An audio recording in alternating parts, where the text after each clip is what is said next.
Hey, I'm NichBoy and welcome to Pocket for Friday, the 8th of January. Today on the show, news, porn, and VR.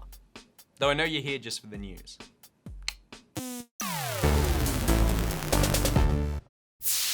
But before we get to that dirty, sexy, filthy VR, here's what's been making headlines. The designers of the original Descent games are considering legal action against publisher Interplay for failing to pay royalties.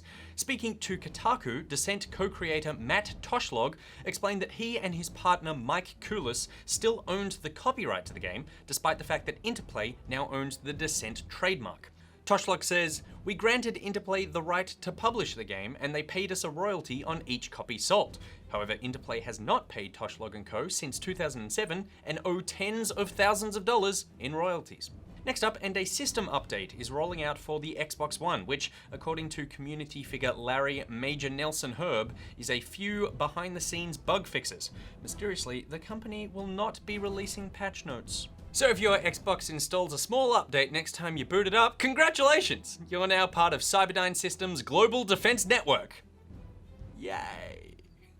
Moving on, and the Smite World Championships kick off in Atlanta today. 10 teams, including Australians Avant-Garde, will compete for the $1 million prize pool, with $500,000 going to the winning team, Avant-Garde. And staying kind of with sport, retro boxing game Punch Club will be releasing early, but only if Twitch can beat it. The game is set for a January 25th release date, but if Twitch manages to solve the mysteries of Punch Club before then, developer Lazy Bear Games has promised to move that date forward. But maybe not, because Lazy Bear couldn't be bov. And finally, Psychonauts 2 has been crowdfunded. The game raised $3.4 million on crowdfunding site Fig, although developer Tim Schafer has said that that's not the total amount they need to make the game. The remaining $10 million will come from Double Fine's reserves and a private investor.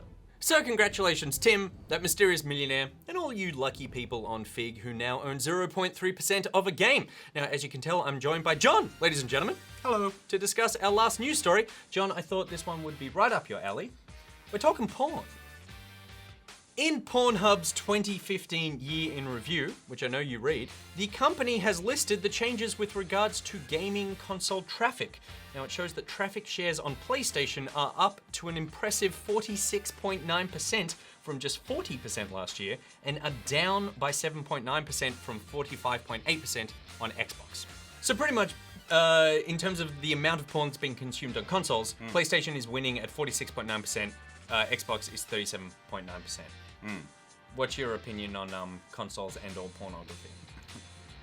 Your wife's watching that. Hi. I don't own a console, so that kind of clears me of all of this, which is great. Yeah. Increase on PlayStation. Yes. Is to do with Rocket League. Oh, tell me more. It's totally to do with Rocket League. Yeah. So Rocket League launched on PlayStation. Yes. For free if you were a PlayStation Plus member. Yep. Which is great. So you play Rocket League, gets you pumped up, gets you hepped up. You got little gaps in between games. Yeah. What do you do? What do you do? What do you do?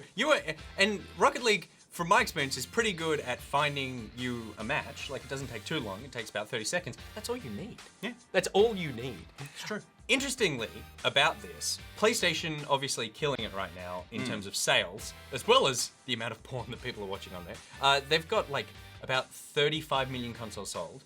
Xbox, rough estimates put it around 15 million consoles sold. So that means there's twice as many PS4s out there than Xboxes. But PS4s only have 10% more of the share, like, per unit. So that means there's actually, while there's way more PlayStations, more people who own Xboxes watch porn on those things. So that means Xbox owners are way dirtier than PS4 owners. Do you own an Xbox? I own both. I'm making up 90% of this pie chart. The remaining ones are the Vita, comes in at 5%, which is a great screen. I can understand why you'd want to do that. Yes, it is. Also, back touch sounds dirty. The Wii is 8.9%. Here's the disturbing one. The 3DS is at 1.3%. The 3DS is mainly kids' games. It's really weird, isn't it? You are bad people. Yeah. It is actually really bad, mainly because the quality of that screen is just terrible. All right, let's get to the next part, which is why we're all here. It's Thing of the Day. Specifically, its titles. Feeling good about this porn story? We're getting a bit close. Yeah, we're getting really close. Thing of the Day. Brian Healy was playing Fallout 4 when this happened. It's only a matter of time before there's some real trouble. If you could make sure the old workshop there is still in one piece, anyone who decides... You cheeky little Deathclaw. End of the day. All right, we've hit the part of the show that we're calling the talk through, thanks to Seb James Rocks for the name, where you suggest a topic and we talk through it. Today's topic comes in from many people. Warp Z, Geordie T 1998, Steve Bertoni again, Kempachi 116, Jazz C. It's the price of the Oculus and what it means. Now, I can't believe I didn't gloat yesterday. I called it. I totally called it. The Oculus is insanely expensive. Is it? You all doubted me. Priced at $599 US, after conversion and adding shipping costs, it's coming in at a little over $1,100 Australian. But before we mortgage our houses and children to buy it, John, is it worth it? I actually think the price is reasonable. Yeah. I come from a niche market. Oh as we yes, were you do. talking earlier. Not only are you a hardcore gamer, Yeah. but you are also like a hardcore gamer who's into one of the most niche subsets of gaming, sim racing. It's true. I think $1,100 is reasonable. Yep. I've spent $3,000 on monitors to Yeah. make my experience more immersive. If I had an Oculus, then that's like a third of the price. Yeah. It'll be tons more immersive. It's just for that niche market, but I still think it's a perfectly reasonable price. I think the issue here is, I think there's a lot of money that needs to go into the development of this and the production and all that sort of stuff. It's not that it's necessarily an unreasonable price. I just think it's quite a high entry level into that tech. Like to pay over $1,000 for something, which is essentially a console, which we're used to spending about $500 on these things. And not only that, you need a computer that can run it. They recommend at least like a 970, which means that you probably want to get a 980. That's like another $700-800. So you're looking at like $2,000 if you don't already have a graphics card that can run it. So that is a huge amount of money for a developing technology that they really are hoping catches on in a way more than sim racing, I think. What if it's really good though? I think it probably will be really good. I think it's our job to try this stuff out and tell you guys like whether or not it is actually good, because not everyone's going to be able to afford it. But I think that it is that thing where you go, even if it is really good, it just may not get the market share that it needs to actually catch on. Like there's been a heap of tech that's really good, but just never actually caught on. I think there's room for third-party companies to come in and make the Oculus experience even better. Like game devs, third-party peripheral devs, all that sort of stuff. Are you going to buy one? I will hold off on buying one. I've driven F1 cars with the DK1 and the DK2. Yep. Both experiences were the same, which both made me sick within about 5 to 10 minutes. So Maybe VR isn't your thing, but you're yeah. basically saying that like the price feels like it's an acceptable price. So I think it's maybe the great. real problem here is that it's not that it's unreasonable, it's that people's expectations were always set too low. Which was why I always went, no, it's going to be way more expensive than you think, because there is actually a huge amount of tech stuffed into this thing. yeah, it was more of a messaging problem. I think Palmer came out, Palmer Lucky that is, came out and said that he handled the messaging poorly. Yeah, he about the apologized that people thought that it would be, he was sort of indicating that it would be cheaper than you think because people had been expecting to be around $1,500 based off something he said. But then because the dev kits were being sold at $350 and people were swinging around like low figures, he didn't come out and go, hang on a second, it's higher than you think, but it's still lower than I initially said, it's somewhere there. So I think it's managing those expectations.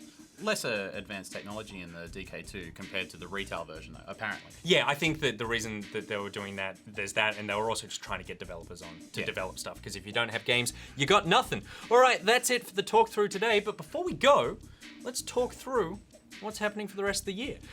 So, as you've probably guessed, this is the new news format. Now just hold it for a while. So this is what we're doing Monday through Friday every day. And the other thing we've been experimenting with this week are longer Let's Plays of games so you can get a sort of better look and feel for the game. But as some people have said, they don't necessarily have time to watch half an hour, 40 minutes of a game. So from here on, Monday, Wednesday, and Friday, you will get Traditional Pocket. cut downs of first plays just like you loved from last year. Heart can't take I'm so damp.